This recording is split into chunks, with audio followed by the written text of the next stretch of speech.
ان 13 جج صاحبان کے ذریعے مستقبل کے وہ تمام تر معاملات جو کہ موجودہ روایتی سیاسی مافیا اور ان کے ہینڈلر صورتکار سپریم کورٹ آف پاکستان کے ذریعے نہیں کر سکتے تھے، وہ جناب ان کے ذریعے سر انجام دیے جائیں گے. یعنی یہ باقاعدہ طور پر سودے بازی ہیں. واپس آپ کو لے کر چلتا ہوں. امین الدین خان صاحب سودے بازی 30 نومبر 2025 تک انہوں نے رہنا تھا. اب جناب وہ مزید ان کی مدت بڑھ گئی ہے، چاہے 3 سال کر لیں چاہے 5 سال کر لیں، جو چاہے آپ کا حسن کرشمہ ساز کرے. موجودہ آرمی چیف اور chief of defence forces Asim Munir صاحب 29 نومبر 2025 یعنی ان کی اصل جو ریٹائرمنٹ کی تاریخ تھی 3 سالہ مدت والی، اس میں بھی صرف 14 دن باقی ہیں، لیکن اب وہ 2030 تک ملک کے آرمی چیف ہوں گے. شہباز شریف صاحب جو کہ پوری زندگی کبھی وزیر اعظم نہیں بن سکتے تھے، نہ ہی ان کے بھائی نے انہیں بننے دینا تھا. یہ ساری چیزیں، یہ سارے معاملات ماننے کے نتیجے میں آج جناب وہ وزیر اعظم کی کرسی پر بیٹھے ہوئے ہیں، اور جناب ان کی بھی ہو رہی ہے واہ واہ کہ کبھی وہ بھی بنے تھے وزیر اعظم، یعنی ان کی بھی یہ سودے بازی.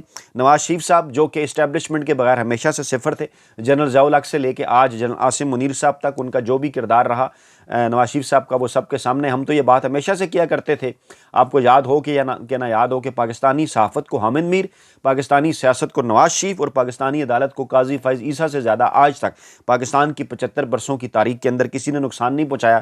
وہ بات بار بار ہر موقع کے اوپر ثابت ہوتی ہے. تو جناب اپنے کیسز سے بچنے کے لیے، اور پھر جس طرح سے عمران خان صاحب کو دیوار کے ساتھ لگانے کے لیے، یا ان سے جناب ان کو مائنس کرنے کے لیے، اپنی سیاسی دکانیں بچانے کے لیے، نواز شریف نے بھی جو سودے بازی کی وہ آپ کے سامنے ہے. زرداری اسٹیبلشمنٹ کے ساتھ گزشتہ 15 برسوں سے سودے بازی کے اندر ماہر ترین شخصیت، انہوں نے بھی اپنے بیٹے کا مستقبل محفوظ کرنے کی کوشش کی ہے، اور اس ترمیم کے اندر کیا ہوا، انہوں نے تا حیات اپنے لیے بھی استثناء حاصل کر لیا ہے. بلاول بھٹو زرداری صاحب، جنہیں یہ کہا گیا کہ مستقبل کے اندر آپ نے سیاست کرنی ہے تو اپنے نانا حضور کی طرح ہماری گود میں بیٹھنا ہوگا، انہوں نے بھی بالکل اپنے نانا حضور کی سنت کے اوپر عمل کیا، اور اسٹیبلشمنٹ کی گود کے اندر بیٹھ کر ہی وہ اقتدار میں آنا چاہتے ہیں. انہوں نے بھی سودے بازی کر لی. بلاول بھٹو کے بعد جناب مریم نواز صاحبہ، جی ہاں، ابا جی کی پوری ایک تاریخ ہے، اور جو کہا کرتی تھی کہ ہمیں پتہ ہے وہ راستہ بڑا آسان ہے، اس میں جوتے صاف کرنے پڑتے ہیں، اس میں جناب پالش کرنی پڑتی ہے، اس میں منتیں کرنی پڑتی ہیں، اور بالآخر انہوں نے وہی راستہ اپنایا، جوتے پالش کیے، منتیں کی، ترلے کیے، وزیر اعلیٰ پنجاب بنی جیلی، اور اب مستقبل میں ان کو لانچ کرنے کے لیے ان کے ابا حضور نے یہ ساری قسم کی سودے بازی کر لی ہے. یعنی کہ اوپر سے لے کے نیچے تک اگر شروع کریں، آرمی چیف جسٹس آئینی کورٹ، اس کے ساتھ ساتھ جیا فریدی صاحب، میں ان کا نام لینا بھول گیا، انہوں نے بھی تو سودے بازی کی. اپنے 2 بہترین دوستوں کو اس سودے میں انہوں نے قربان کیا، جن میں جناب جسٹس منصور علی شاہ اور جسٹس اطہر من اللہ شامل ہیں. ان کی قربانی کے بعد وہ چیف جسٹس بنے، اور انہی کے متعلق اب اس قسم کی خبریں بھی کئی شخصیات کے متعلق آ رہی ہیں کہ والدین بات نہیں کر رہے، بچے بات نہیں کر رہے، لیکن پھر بھی وہ چند عرصے کے عہدوں کے لیے، چند دنوں کے عہدوں کے لیے اس قسم کے کام کر رہے ہیں.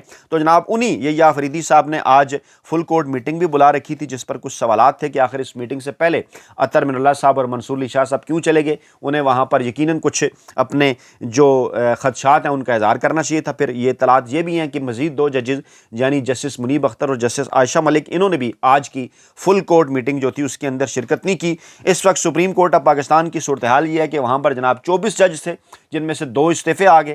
اطہر من اللہ اور منصور علی شاہ صاحب کے پیچھے ججوں کی تعداد رہ گئی 22 سے. ان 22 میں سے 3 کو جناب آئینی عدالت منتقل کر دیا گیا ہے، جس میں جناب جسٹس جو ہیں وہ جمال خان مندوخیل صاحب ہیں، جسٹس عامر فاروق صاحب ہیں، اور اس کے ساتھ ساتھ جناب جس کے اندر جسٹس حسن اظہر رضوی صاحب ہیں. پیچھے رہ گئے جناب 19 جج، 19 میں سے 2 منیب اختر اور عائشہ ملک نے شرکت نہیں کی. 17 ججز نے آج شرکت کی. بہت شور سنتے تھے پہلو میں دل کا، جو چیرا تو ایک قطرہ خونہ نکلا. کہا جا رہا تھا کہ 27ویں یعنی ترمیم پر بات ہوگی، لیکن یہاں پر بھی اپنے سپریم کورٹ کے رولز 2025 چینج کر کے انہوں نے کام چلایا اسٹیبلشمنٹ کی خواہش کے اوپر، اس روایتی سیاسی مافیا کی خواہش کے اوپر تمام تر معاملات انہوں نے کیے. وفاقی شرعی عدالت نے اپنی جگہ دینے سے جب انکار کر دیا اس نئی نام نہاد آئینی عدالت کو، تو ایک اور پھڈا شروع ہوا، اور انہیں پھر اسلام آباد ہائی کورٹ بھجوانا پڑا. وہاں جسٹس ڈوگر صاحب، جن کو اسٹیبلشمنٹ نے اسلام آباد ہائی کورٹ کا چیف جسٹس لگایا ہے، انہوں نے اپنا کمرہ خالی کیا. امین الدین خان صاحب کے لیے خود کورٹ روم نمبر 2 میں چلے گئے، کورٹ روم نمبر 1 میں یہ بیٹھیں گے. اور یہ ایک مانوی قسم کا اشارہ بھی ہے کہ ایک میں بیٹھے والا جو ہے وہ 1 نمبر عدالت ہوگی، تاثر دیا جا رہا ہے، اور 2 میں جو بیٹھے گا ان کی جو 2 نمبری اس سے پہلے پورے پاکستان نے دیکھ رکھی ہے. صورتحال یہ ہے کہ اس سے بدلتی ہوئی سیاسی صورتحال کے اندر تحریک تحفظ آئین پاکستان نے بھی آج اپنا اجلاس جو ہے وہ جناب بلا رکھا ہے، اور اس اجلاس کے اندر موجودہ جو سیاسی صورتحال ہے اس کے اوپر تبادلہ خیال کیا جا رہا ہے کہ جناب مستقبل کے اندر پاکستان تحریک انصاف اور تحریک تحفظ یعنی پاکستان کیا کردار ادا کرنے جا رہی ہے، کیا ان کا جو ہے وہ لایا عمل ہوگا۔ دیگر اگر اپوزیشن کی جماعتوں کو دیکھا جائے تو جماعت اسلامی کی جانب سے ٹھنڈے میٹھے قسم کے بیانات آ رہے ہیں، وہ کیا ہمیشہ سے جو اس قسم کے آتے رہتے ہیں کہ جناب 27ویں آئینی ترمیم نے فلاں کر دیا، 26ویں نے یہ کر دیا، یہ کر دیا، وہ کر دیا۔ اتنے ہی اگر یہ سنجیدہ ہوتے تو تحریک تحفظ یعنی پاکستان کے ساتھ کھڑے ہوتے اور پاکستان تحریک انصاف کے ساتھ کھڑے ہوتے، مل کر جدوجہد کرتے۔ مولانا فضل الرحمان صاحب بیرون ملک دورے پر ہیں، غائب ہیں۔ 26ویں آئینی ترمیم میں ان سے جو کام لینا تھا وہ لیا گیا، جو کام رہ گیا تھا وہ ان کے بغیر ہی پورا کر لیا گیا، بعد میں عدالتوں سے فیصلے لے کے تعداد 2/3 ارکان کی اپنے پوری کر لی گئی، وہ سب کچھ 27ویں آئینی ترمیم کے اندر کر لیا گیا۔ اللہ اللہ خیر صلی اللہ، یعنی یہ صورتحال ہے جمعیت علماء اسلام اور جماعت اسلامی کی، ہمیشہ سے جو اسٹیبلشمنٹ کے ساتھ الائن ہو کر اپنی سیاست کرتے رہے اور ڈٹ کر کھڑا ہے صرف اور صرف کپتان، جس نے پاکستان کی 75 سالہ سیاسی تاریخ میں یہ بات ثابت کر دی کہ اگر کوئی جینون سیاستدان پاکستانی تاریخ میں آیا ہے تو وہ صرف اور صرف عمران خان ہے، جس کا پیغام آج بھی آپ سے ملاقات نہ ہونے کے جو ہے وہ ارکان جو ارکان ہے پارٹی کے، جو ان کی بہنیں ہیں، جو وکلاء ہیں، ان سے ملاقات نہ ہونے کے باوجود آج بھی عمران خان صاحب کا یہی پیغام ہے کہ آپ نے گھبرانا نہیں ہے، کیونکہ ڈٹ کے کھڑا ہے کپتان۔ اپنا بہت خیال رکھیے گا، دعاؤں میں یاد رکھیے گا۔ نئی ویڈیو کے ساتھ جلد حاضر ہوں گے، اللہ نے کے بعد۔